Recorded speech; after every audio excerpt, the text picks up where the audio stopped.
आप सबों को आपके वचन पर हार्दिक स्वागत है। आज के न्याय खाने पर्व में आप सबों का हार्दिक स्वागत है। आज हम लोग गीत गए नया साल के परमेश्वर के भेंट चढ़ा। आज हम लोग मसीही जीवन एक भेंट का जीवन है। ऐसा ना सोचे कि आज कोई भी फल वस्तु को चढ़ाने के द्वारा से ही आज भेंट है, ऐसा नहीं। हम मनुष्य जाति जितने भी आज परमेश्वर के निकट में आते हैं और धन्यवाद देते हैं, वही हमारे लिए भेंट, परमेश्वर के लिए भेंट है, वही परमेश्वर के लिए भेंट है। और वो भेंट हमारे जीवन से खाली नहीं जाता है। जो भी आप धन्यवाद का भेंट अर्पण करते हो हमारे जीवन से खाली नहीं जाता है, वह भर के लिए आता है। इसलिए बाइबल हमें क्या कहता है, जो थोड़ा बोता है वह थोड़ा काटता है, जो अधिक बोता है वह अधिक काटता है ना।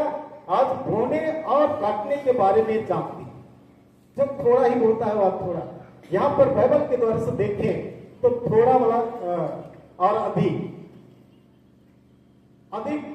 जो बोता है वह तो अधिक काटता है, और जो थोड़ा बोता है वह थोड़ा काटता है, मतलब कंजूसी को दिखाता है।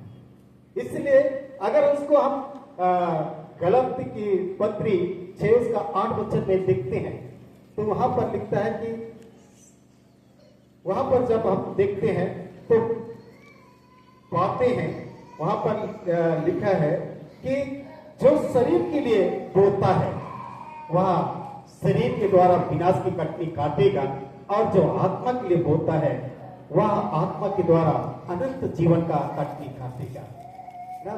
यहाँ पर भी बोने और काटने के बारे में बतलाया गया है, लेकिन आज शरीर के लिए बोता है वो शरीर के लिए विनाश का कटनी काटेगा, और जो आत्मा के लिए बोता है वह आत्मा के द्वारा अनंत जीवन का कटनी काटेगा।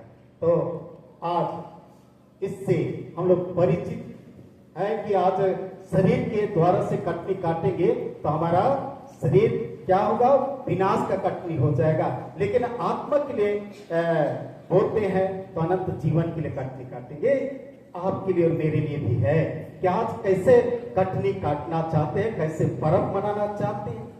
अबुस नबी की किताब में लिखा है कि पर्व मनाने से मैं बैर रखता हूं, है ना।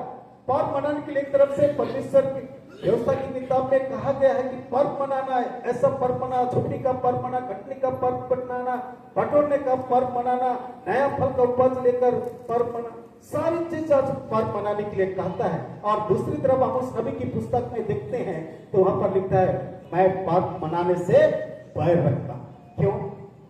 आज हम ज्यादा अधिकतर शरीर के लिए ही चिंता करते हैं, शरीर के लिए ही व्यवस्था करते हैं, जिसके द्वारा से परमेश्वर की दृष्टि में गलत है। शरीर के लिए आज खाने पीने का व्यवस्था शरीर के लिए ही, और परमेश्वर के लिए या तो आत्मिक जीवन के लिए हम लोग चिंता नहीं करते हैं। आज शरीर के लिए ज्यादा ध्यान करते हैं और आत्मा के लिए काम। अरे पर्व मनाना है, घर द्वार लिपाई करना है, रोटी छानना है, पकौड़ा बनाना है, उसकी चिंता। लेकिन आज हमें परमेश्वर के वचन के लिए चिंता करना है, जिसके द्वारा से हम अनंत जीवन का कटनी काटें। तो आइए आज के वचन में हम लूका रचित सुसमाचार 14:1-11 मसीह विश्वास का आधार सिद्धांतों पर आधारित होता है। इन्हीं सिद्धांत पर हम अपने जीवन को सोच विचार को व्यवहार में लाते हैं। यही बात यीशु के साथ भी देखने को पाते हैं, जहां पर व्यवस्थापक और फरीसी लोगों के जीवन में सिद्धांत के आधार पर प्रभुता करते हैं। हमारे जीवन की प्रतिबिंब वाली तस्वीर है यह हमें खुद की आत्मा और हृदय की सच्चाई के सामने खड़ा करता है। यहाँ पर हम लोग आत्मा और हृदय की सच्चाई के सामने खड़ा करता है। क्या हम अपनी मान सम्मान के पीछे भाग रहे हैं? बाइबल इस बात पर बल देता है कि हमारे विश्वास का आधार वचन पर आधारित होना चाहिए। वचन के द्वारा शांति और नम्रता प्राप्त होती है ना। आज यहाँ पर बाइबल इस बात पर बल देता है कि ये हमारे विश्वास का आधार वचन पर निर्धारित होना चाहिए। वचन पर आज नियम जो हम लोग बनाते हैं उस नियम पर अधिक फोकस करते हैं और परमेश्वर का वचन को हम लोग क्या कर देते हैं, दरकिनार करते हैं। ये नियम है, वो नियम है, उसका पालन बहुत अधिक करते हैं, लेकिन मन में आज कटुता है। वचन पर फोकस नहीं करते, वचन पर नहीं चलना चाहते, लेकिन नियम को अधिक।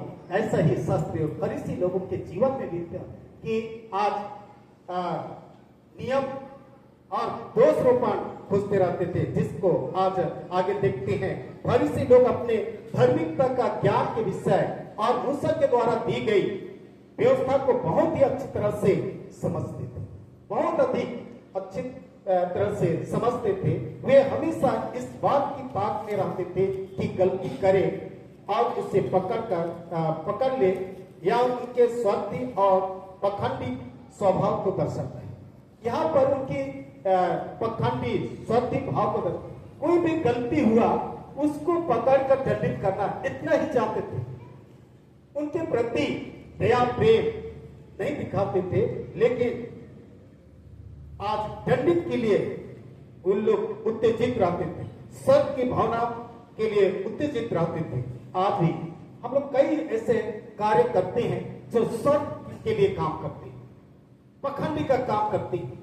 आज वचन क्या बोल रहे हैं उसके ऊपर नहीं, पर नियम ऐसा है इसलिए ऐसा होना चाहिए।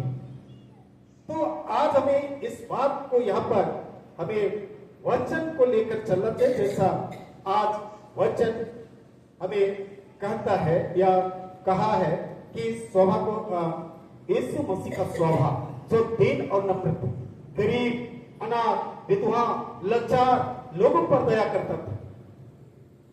तो यही चीज को आज हमें भी यहाँ पर फोकस करना है। जब यीशु को फरीसी के घर में पाते हैं तो जलंधर का रोगी व्यक्ति सबके दिन अच्छा करना उचित नहीं। यहाँ सवाल कर रहे हैं, यीशु मसीह के पास जब फरीसी के घर में उसको भोजन करने के लिए उतारा गया, भोजन करने के लिए उतारा गया, और उतारने का कारण भी था होगा, कई लोग कई कारण खोजते रहते। यीशु मसीह को भी आज उस फरीसी के घर में उतारा गया, तो आज वहां पर एक जलंधर का रोगी व्यक्ति पड़ा हुआ था, और उसको अच्छा करना सबत के दिन या विश्राम का दिन, पवित्र दिन में अच्छा करना उचित है कि नहीं, ये सवाल करते हैं। यीशु ने उन्हीं से सवाल करते हैं कि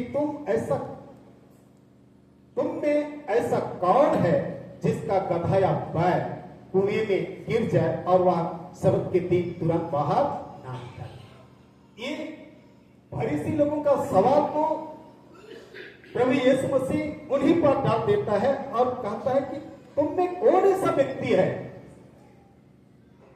कौन ऐसा व्यक्ति है जिसका गधा या बैल का कोई जानवर कुएं में गिर जाए तो उसको बाहर ना निकाले। आज हर एक लोग अपना जानवर पर प्रेम रखते हैं, बाहर निकाल। तो परमेश्वर हमें याद दिलाते हैं कि वास्तविक मूल्य हमारे अहंकार में नहीं, हमारे हृदय की सच्चाई और विनम्रता में है ना। परमेश्वर हमें याद दिलाते कि हमारे वास्तविक मूल्य क्या है, हमारे अहंकार घमंड पर नहीं, नियम पर नहीं, पर हमारे हृदय की सच्चाई और विनम्रता में है ना, सच्चाई और विनम्रता में। अगर हम नियम को पालन कर रहे हैं लेकिन हमारे जीवन में प्रेम और विनम्रता या सच्चाई नहीं है, तो नियम पालन करने से हो सकता है, होगा, नियम पालन कर रहे हैं और वचन को हम लोग दरकिनार कर रहे हैं, विनम्रता नहीं है, दया नहीं है, हमारे जीवन में सच्चाई नहीं है, तो होगा नियम पालन करने के द्वारा से कदापि नहीं होगा। इसलिए आज वचन की सच्चाई पर हमें चलना है। और आगे हमें कहता है, हमें सिखाया जाता है, क्या सिखाया जाता है कि नम्रता और करुणा का वास्तविक प्रमाण दूसरों की मदद में मिलता है। दूसरों की मदद, जब हम दूसरों की सेवा करते हैं तो हमें परमेश्वर की ओर से हमें आशीष मिलती है। इसलिए बाइबल हमें कहता है कि एक गिलास ठंडा जल भी पिलाएगा उसका प्रतिफल नहीं होगा, है ना। आज किसी के प्रति हम दया दिखाते हैं, प्रेम दिखाते हैं, मदद करते हैं, उसका प्रतिफल मिलेगा। वो प्रतिफल इसी वचन में अंतिम में ही दिया गया है। तब तो धन्य होगा क्योंकि उनके पास तुझे बदला देने को कुछ नहीं, परंतु तुझे धर्मियों के जीवने पर इसका प्रतिफल मिलेगा, है ना। 14 वचन में अंतिम दिन धर्मियों के जीवने पर इसका प्रतिफल। तो आज हम प्रतिफल के लिए आज हमें काम करना है, प्रतिफल पाने के लिए काम करना है। अगर हम प्रतिफल पाने के लिए काम नहीं करते हैं तो हमारा परिश्रम व्यर्थ, है ना। हर एक मनुष्य प्राणी आज क्या करता है, प्रतिफल की आस में रहता है कि नहीं। कोई भी बीज लगाते हैं उसका प्रतिफल देखना चाहते हैं कि नहीं चाहते हैं? चाहते हैं। तो परमेश्वर भी आज आपके ऊपर बीज डाला। आज परमेश्वर का वचन हमारे बीज, और परमेश्वर भी आपको हमें क्या दिखना चाहता है, प्रतिफल। आज वचन बोया जाता है तो उसका प्रतिफल होना चाहिए, जो बीज डाला है उसका प्रतिफल होना चाहिए। तो आज परमेश्वर भी आपसे हमसे भी चाहता है कि प्रतिफल, और प्रतिफल आज अच्छा काम करने के द्वारा से मिलेगा। इसलिए यूहन्ना 15:16 में क्या लिखा है, तूने मुझे नहीं चुना है, है ना, मैंने तुझे चुना है और नियुक्त किया है, क्या लाने के लिए, फल लाने के लिए। चुना है, बुलाया है और नियुक्त भी किया है, क्या करने के लिए, फल लाने के लिए। तो आज यह वचन हमें प्रेरणा देती है कि हमेशा फल लाने। आज नया खाली पर्व भी मना रहे, तो फल को पाए तभी ना नया खाली पर्व मना रहे, इसलिए मना रहे हैं। आज हमारे जीवन को आशीष, तो आज उसी तरह से हमें भी फल लाना है। सबत का दिन नियमों के लिए नहीं बल्कि जीवन के लिए है। सबत का दिन नियमों के लिए नहीं बल्कि क्या के लिए है, जीवन के लिए। यीशु मसीह क्या देने के लिए आया, जीवन देने के लिए, नियमों के लिए नहीं, पर आज जीवन देने के लिए, जीवन के लिए है। यह हमारे चेतावनी है, नियमों का पालन करना ही नहीं बल्कि हृदय की करुणा और सेवा में है ना। हृदय की करुणा और सेवा में हमेशा आप सेवा करने के द्वारा सही मेवा, नियम को पालन करने के द्वारा से नहीं मिलेगा, पर वचन के अनुसार चलने के द्वारा से मिलेगा। आज्ञा का पालन करना और उसके अनुसार कार्य करना, जीवन व्यतीत करना।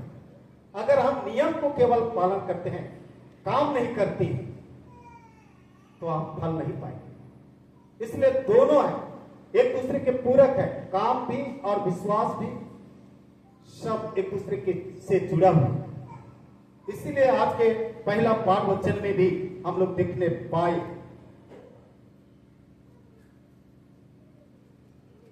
4:2 में लिखता है, अर्थात सारी दीनता और नम्रता सहित और धीरज धर कर प्रेम से एक दूसरे की साह, एक दूसरे की क्या कर लो, साह लो। मतलब क्या को साह ले, एक दूसरे की साह, सारी दीनता और नम्रता सहित और धीरज धर कर प्रेम से एक दूसरे की क्या कर लो, साह लो। मतलब जो भी आपको तकलीफ दे रहा है उसको क्या करना है, साह लेना है, धीरज धरना है। परमेश्वर पर अगर हम भरोसा करते हैं, विश्वास करते हैं, तो हमारी धीरजता रही। अगर परमेश्वर के वचन पर अगर नहीं चल रहे हैं, वचन सुन रहे हैं, नियम पर है, लेकिन हमारे पास धीरज नहीं, तो कैसे जीवन पाएंगे। इसलिए आज हमें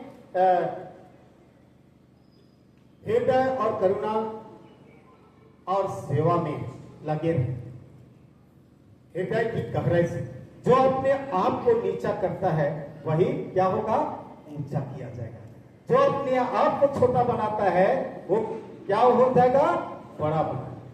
आज हम लोग बड़ा ही केवल बनना चाहते हैं, है ना, बड़ा। अरे मैं इतना बड़ा पद में हूं, अगर मैं नीचे स्थान में बैठ जाऊंगा, इस तरह का काम करूंगा तो मेरा नाम छोटा हो जाएगा, ऐसा सोचते हैं। लेकिन बाइबल हमें क्या कहता है, जो अपने आप को दीन बनाएगा, नम्र बनाएगा, छोटा बनाएगा, वो क्या बनेगा, बड़ा। वो क्या बनेगा, बड़ा। आज हम लोग छोटा चीज को बड़ा नहीं बना सकते हैं, लेकिन परमेश्वर पिता छोटा चीज को क्या करता है, बड़ा बनाता है, और बड़ा चीज को क्या कर देता है, छोटा। मतलब अहंकारी घमंड को क्या कर देता है, नाश कर देता है। बुद्धिमानों के जीवन को भ्रष्ट कर देता है। जो अपने आप को घमंड करता है, अपने आप को स्वर्ग या पखंडी गिनता, उसको छोटा कर देता है।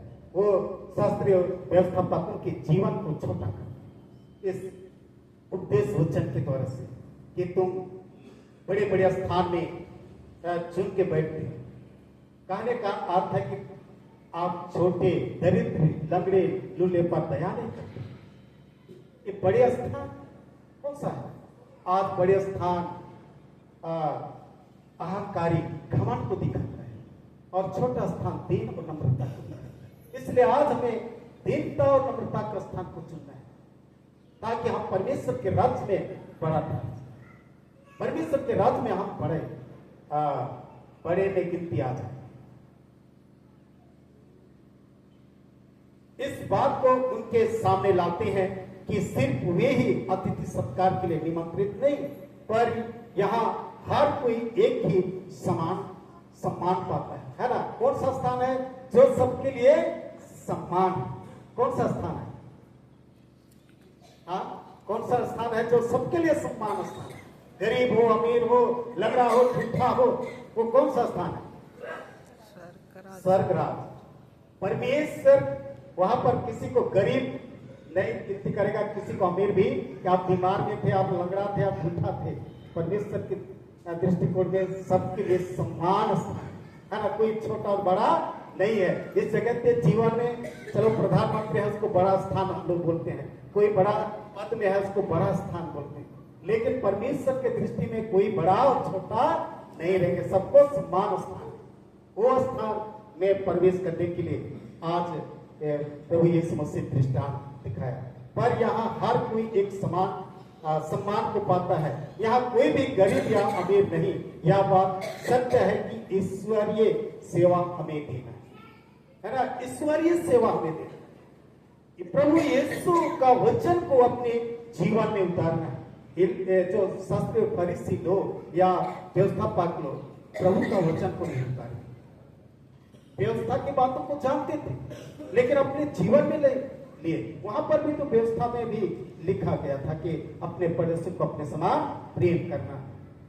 और उनके जीवन में आज अहंकार होने के कारण यीशु मसीह से क्वेश्चन करते हैं, प्रश्न करते हैं, और उसको पकड़ना चाह रहे थे कि अगर इस सब के दिन में चंगा करता है तो उसको पकड़कर ले जाएंगे, बंदी गृह में डाल दीजिए। लेकिन यीशु सच सच बातों को बतला दिया और उनका कोई जवाब नहीं। तो मसीह में जो आज वचन में पाए जाते हैं उनको कोई रोक नहीं सकता। परमेश्वर का वचन पर चलते हैं उनको कोई खंडन नहीं कर सकते। लेकिन जो परमेश्वर के वचन से दूर नियम पर रहते हैं उनको खंडन कर सकते। हम लोग डॉक्टर मार्टिन लूथर के बारे में भी जानते हैं, क्योंकि वह परमेश्वर के वचन पर था, उसको कोई खंडन नहीं कर पाया। और अगर उसके जीवनी में पढ़ते हैं तो उसको अगर जिसका पोप का खंडन पोप के पास अगर उस तरह का खंडन करे उसके मृत्यु तक। लेकिन आज वहां डॉक्टर मार्टिन लूथर वचन पर अटिक रहा, जिसके द्वारा से उसको मृत्यु तक भी नहीं। इस तरह का आशीष प्रभु ने हमें दिया है। जो परमेश्वर के वचन पर चलते हैं कोई खंडन नहीं, और वह परिपूर्ण हो, वो आशीष आज जीवन में सुख समृद्धि होगी और हम परमेश्वर के राज्य के वारिस होंगे। इसलिए आइए आज प्रभु यीशु मसीह के राज्य में प्रवेश करने के लिए आज प्रभु यीशु मसीह की देह लागू, जो हमें कहता है जो धर्म के भूखे और प्यासे हैं क्योंकि वे तृप्त किए जाएंगे। आज वचन ही है जो हमें तृप्त करता है। यीशु का देह लहू है जो हमें तृप्त करता है और शांति और नम्रता का जीवन देती है। आज किसी के पास नहीं है। आज यीशु के वचन में ही दीनता और नम्रता है। इसलिए बाइबल हमें कहता है जो अपने आप को दीन बनाएगा वो शिरोमणि। है ना, अपने आप को दीन बनाएंगे तो परमेश्वर के सिंहासन के करीब में रहे, या दैवीय ऊंचा बैठे, उसको ऊंचे स्थान पर बैठे। इसलिए आज दीन होना निहायत जरूरी, नम्रता का जीवन जीना जरूरी है। परमेश्वर का लहू हमें सब पापों से धोकर शुद्ध करता है। आज जितने भी हमारे पाप यदि आज लाल रंग के समान भी क्यों ना रहे, उसको भी धोकर शुद्ध और पवित्र करता है, जो पश्चातापी मन लेकर आती है। इसलिए आज हम जब तक हम दीन नहीं बनाएंगे वो धो नहीं सकता है। जब हम दीन बन जाते हैं, नम्र हो जाते हैं, अपने पापों को हम पापों से मन फिरा लेते हैं, तभी हमारे पापों को धोकर शुद्ध करेगा और उजाला करेगा। और जो उस पाप में बना रहेगा उसका पाप कभी धोएगा। कितना भी प्रभु भोज खाएगा, उसका तेल लहू पिएगा, लेकिन आज अपने आप को पाप से अलग करने के लिए आज प्रभु का वचन को विश्वास करें, क्योंकि आज प्रभु का वचन हमें कहता है जो मेरा मांस और लहू खाता पीता है अनंत जीवन उसी का है। जो मेरा मांस और लहू खाता पीता है अनंत जीवन उसी का है। अगर जीवन पाना है तो अपने आप को दीन और नम्र बनाना। आप फरीसी लोगों के समान जीवन व्यतीत नहीं करना है कि आज पता नहीं आज यीशु का लहू को खाते हैं हमारा पाप धुलता है कि नहीं धुलाता है, जस का तस तो है, ऐसा बोलने पर नहीं, पर आज यीशु का लहू मेरे पापों को धोकर शुद्ध और पवित्र करता है। सचमुच में आज हम शुद्ध हो जाएंगे, क्योंकि आज वचन में जब देखते हैं तो वचन यीशु मसीह कोई भी बीमारी को डांटा तो लंबा चौड़ा प्रार्थना नहीं किया। यीशु क्या बोला? अपना खाट उठाकर चलते, लंबा प्रार्थना किया, छोटा सा है, अपना खाट उठाकर चलते। इतने बोलने के द्वारा से चंगा मिल जाए। जहां तेरा विश्वास में तुझे बचा लिया, इतना बोलने के द्वारा से चंगे पाए। तो आज प्रभु यीशु मसीह इतना छोटा सटीक शब्दों में आज हमें चंगाई देता है। उसके वचन पर विश्वास करें। जब हम विश्वास करते हैं निश्चय ही आप चंगाई पाए। जैसा जलंधर का बीमारी का रोग को भी कहा, उसको छूकर चंगा हो जा, चंगा। तो आज इस तरह का प्रभु ने काम किया है, उस पर विश्वास करें और अपने आप को दीन और नम्र बनाएं। इन्हीं तमाम वचनों के द्वारा से प्रभु आप सबों को बहुत आशीष। आमीन।